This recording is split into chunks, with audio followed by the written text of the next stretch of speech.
AR မြစ်ရဲ့အကွေ့ရှေးဟောင်းဖျားပထိုးတွေခြံရံနေတဲ့ပကံမြေဟာမြမသမိုင်းရဲ့အမွေနှစ်တွေကိန်းဝေရာနေရာတစ်ခုပါ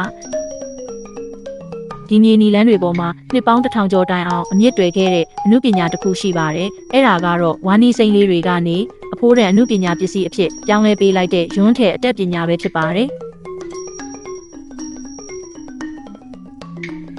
ရွန်းထည်တစ်ခုဖြစ်လာဖို့ဆိုတာစိတ်ရှည်မှုနဲ့တီးခံခြင်းကိုအရင်နှီးပြုရပါတယ်။တာမန်ဝါနီလေးတွေကိုပုံဖော်ကျစ်သားပြီးနောက်တစ္ဆေးပင်ကရတဲ့တစ္ဆေးမဲရောင်တွေကိုအထက်ထပ်တုပ်လင်းရပါတယ်။ထူးခြားတာကရွန်းထည်တွေဟာနေရောင်အောက်မှာခြောက်တာမဟုတ်ပါဘူး။မြေအောက်တိုက်ခန်းထဲမှာအမှောင်ချပြီးအေးစိမ့်တဲ့အဆိုဓာတ်နဲ့မှတစ္ဆေးတွေကခိုင်မာလာတာပါ။ဒါဟာတဘာဝနဲ့အမှုပညာပေါင်းစပ်ထားတဲ့လျှို့ဝှက်ချက်တစ်ခုပါပဲ။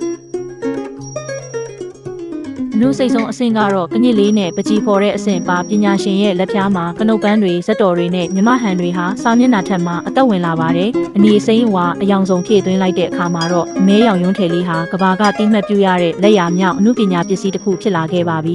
။ရွန်းထည်ဆိုတာပစ္စည်းတစ်ခုတည်းမဟုတ်ပါဘူး။မြမယဉ်ကျေးမှုရဲ့အမွေနှစ်လက်မှုပညာရှင်တွေရဲ့နှလုံးသားနဲ့ယဉ်ထားတဲ့ဂုဏ်ယူစရာသက်သေတစ်ခုပါ။